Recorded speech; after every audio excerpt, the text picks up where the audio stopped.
슬픔은 나누면 반이 되고 또 기쁨은 나누면 두 배가 된다는 말이 있죠. 책을 읽은 후에 느끼는 감동도 함께 나누다 보면 두 배가 될 것 같은데요. 오늘 책 나눔을 함께 하실 손님은 우리 민요를 하시는 분입니다. 젊은 소리꾼 김용우 씨 나오셨어요. 안녕하세요. 안녕하세요. 네, 반갑습니다. 요즘 정말 바쁘시잖아요. 제가 듣기로는 지난해 말에 또 일본에서 아리랑 공연도 크게 하셨고 네, 많이 바쁘시다고 들었거든요. 지금은 주어진 공연, 저는 소리꾼이다 보니까 공연을 주로 하고요. 젊은 소리꾼이라고 하는 말은 이제는 좀 안 맞지 않나요? 이제 40대 중반이라서 네. 젊은 중년 뭐로 붙여야 되는 거죠? 그러면 제가 하나 붙여드릴게요. 뭐로? 꽃중년? 아이, 네. 보통 소리 하시는 분들은 목소리가 좀 걸걸하시잖아요. 네. 근데 실제로 만나 뵙고 목소리를 들어보니까 소리가 참 고우세요. 사실은 노래하는 사람 입장에서는 조금 이게 좀 컴플렉스 같은 거였었어요, 처음엔. 네. 왜냐면 이제 처음에는 허스키하게 노래를 시작을 했었는데 시간이 지나고 또 방송을 하면 할수록 이상하게 저는 목이 점점 고와지는 느낌이라고 해야 되나요? 그래서 사람들이 조금만 더 허스하게, 조금 더 강하게 이런 식의 요구들을 많이 했었는데 네. 이제 어떻게 고칠 수 있는 상황이 아니니까 네. 그냥 살아야죠. 어쩌겠어요. 늦은 밤이지만 저희가 한 가락 청해 들어도 될까요? 알겠습니다. 네. 나비야 정산을 가자 호랑나비야 너도 가자 가다가 날 저물면 꽃에서라도 자고 가자 꽃에서 푸대접하면은 잎에서라도 자고 가자. 네, 이렇게 부르는 노래. 네, 와. 정말 목소리는 네. 고우시고 굉장히 매력적이세요. 아유, 고맙습니다. 네. 그 가사가 네. 생각보다 좀 심오한 그런 느낌을 담고 있는데요. 여기서 나오는 이제 호랑나비가 좀 쉬고 싶어서 이제 꽃에 살짝 앉았단 말이에요. 근데 이 꽃이 좀 괄쓸했던 모양이에요. 그랬더니 그냥 네가 나 싫으면 할 수 없지. 그냥 잎에 가서 자겠다. 그래서 자연스럽게 잎에 가서 자고 근데 그런 건데 사실 내가 왔는데 네가 나를 괄세를 해? 이러면 그때부터 마음이 불편하기 시작하는 거예요. 그래서 왜 네가 나를 싫어해? 네가 왜 나를 괄세를 해? 이런 생각들을 할 수 있는데 그냥 마음을 내려놓고 자연스럽게 네가 내가 싫으면 난 그냥 딴 데 가서 자겠다. 그러니까 마음을 내려놓는 이런 가사라고 생각을 하시면 될 것 같아요. 네, 어떤 내려놓음의 의미를 네네. 담고 있군요. 네. 그럼 방금 불러주신 민요가 오늘 소개해 주실 책과는 어떤 관련이 있나요? 사실 재작년에 아버지가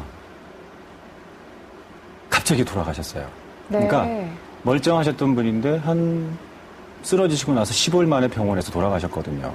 또 아버지 돌아가시고 나서 뒷일하는 게 너무 힘이 들었어요, 사실은. 그래서 참 힘들다. 이걸 어떻게 좀 극복을 해낼까 하면서 되게 좀 힘든 시간을 좀 보내고 있었는데 친한 친구가 저한테 이 스님, 법륜 스님의 증문즉설이라고 하는 책을 좀 소개를 해주셨습니다.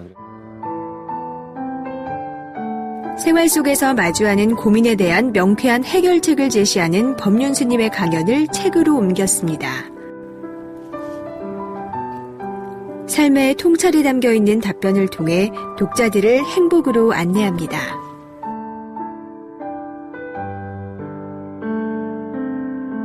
증문즉설이면 그 어떤 질문에도 다 대답을 해주시는 거네요. 네, 그렇습니다. 강연계에 무엇이든 물어보세요가 아닌가. 그럴 수 있고요. 드는데요. 일단 재밌는 건 뭐냐면, 그분은, 뭐든지 그냥 묻고, 뭐든지 그냥 스스로, 그 질문 안에 네. 답이 있다는 생각들을 하시는 것 같아요. 어떤 일이 있었냐면, 어떤 경상도 어머니가 이제, 아이고, 스님이요. 제가요, 오늘 여기 나오기 전에 우리 아들내미 일기장을 잠깐 훔쳐봤습니다. 그랬더니 이놈의 자식이 우리 엄마는 맨날 간섭만 심하게 하고 해달라는 것도 안 해주고 맨날 하지 말라고 하고 하여튼 우리 엄마가 세상에서 제일 싫다.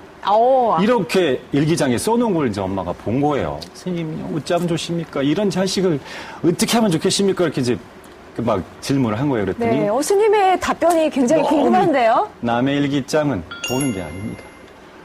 남의 일기장은 보는 게 아니라는 게 맞는 말이잖아요. 사실 아무리 자식이라도 네. 왜 개인 사생활이고 자기의 감정을 갖고 쓴 건데 왜 그걸 봐가지고 거기에 뭐 잡념을 자꾸 생각나게 하고 막 이 자식을 어떻게 하면 좋지 이러면서 이렇게 고민을 하느냐 이거예요. 그냥 네. 잘 키우면 된다. 왜 이걸 자식들을 소유물처럼 자신의 소유물처럼 대하려고 하느냐 이런 네. 게 이제 법륜 스님의 어떤 증문즉설의 어떤 해법이라고 생각하시면 될 것 같아요. 단순하고 명쾌한 답변이네요. 네, 그렇죠. 네, 책을 한번 저도 훑어봤는데 네네.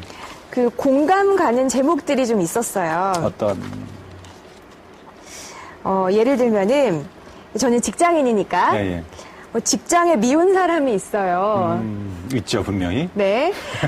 그리고 이건 라디오 청취 사연으로 많을 것 같은데 아이들 때문에 이혼을 망설이고 있습니다. 그렇죠. 또 예를 들면 수험생 아이한테 좋은 엄마가 되려면 어떻게 해야 할까요? 사실 일상생활에서 누구나 고민할 수 있는 것들에 대한 얘기거든요. 그렇죠. 네. 여기서 이런 식의 결론을 내려주세요. 집착은 사랑이 아닙니다. 그런데 사람들은 그것을 사랑이라고 착각하고 살아가기 때문에 괴롭고 힘듭니다. 그렇죠. 그러니까 집착하고 사랑은 완전히 다른 부분이거든요. 근데 저도 정말 징한 사랑을 해봤지만 사랑하는 사람이 있으면 정말 집착하게 되거든요. 전화를 했는데 전화를 안 받으면 지금 뭐하지? 뭐 하는데 전화를 안 받지? 바쁜 문자라도 해줘야지. 이러면서 막 승질이 나거든요. 근데 이제 그게 이제 집착이 되는 거거든요. 내 스스로가 이거 놓지를 못하니까 힘든 건 자기밖에 없는 거거든요. 그러니까 네. 상대를 그냥 이해하는 거. 자연스럽게 이해하고 뭐 무슨 일이 있었겠지. 뭐 자연스럽게. 설마 사랑하는 사람이 네. 뭐 딴 거 하겠어요? 이 책을 보다 보면 남 얘기 같지 않다. 이건 내 고민이다 하는 그런 부분들이 참 많은데요. 네. 공감 많이 하셨을 것 같아요. 저는 아무래도 좀 무대에서 노래하는 사람이다 보니까 그 공연을 막 열심히 좀 하고 나면 그때 당시에는 정말 기분이 좋거든요. 근데 딱 집에 돌아왔을 때 네. 그 허전함이 이루 말할 수가 없습니다. 그런 내용이 책에 있죠. 있죠. 네. 여기 거의 맨 끝부분에 이렇게 나오거든요. 채우려는 생각을 버리세요. 그러면 허전함도 없어집니다. 실제로 이제 저 같은 경우도 그래요. 공연에서 뭔가 잘하려고 하고, 네. 뭔가 좀 실수 없이 마무리 지려고 하고. 근데 그게 이제 과하다 보면 이게 안 되거든요. 우리가 채우지 않고 그냥 편안하게 이제 내가 늘 준비했던 거, 연습했던 거 그대로만 그냥 보여줘도 되는데 네. 더 잘하려고 하는 마음, 더 채우려고 하는 마음 이런 것들 때문에 더 마음이 불편하다. 이런 생각들이 드는 것 같아요. 네. 좀 삶의 지혜가 되는 얘기들이 참 많네요. 많이 있습니다. 이 안에. 꼭 한번 이 방송을 보신 분들은 읽어봤으면 좋겠어요. 네. 실제로 이 책의 내용이 김용호 씨가 불렀던 민요와도 맞닿아 있는 부분이 참 많은 것 같아요. 우리 네. 삶의 희노애락을 다 담고 있는 부분이 네. 참 공통점인 것 같은데요. 앞으로 우리 민요를 또 널리 알리는데 어떤 계획을 갖고 있으신가요? 제가 갖고 있는 꿈이 하나 있어요.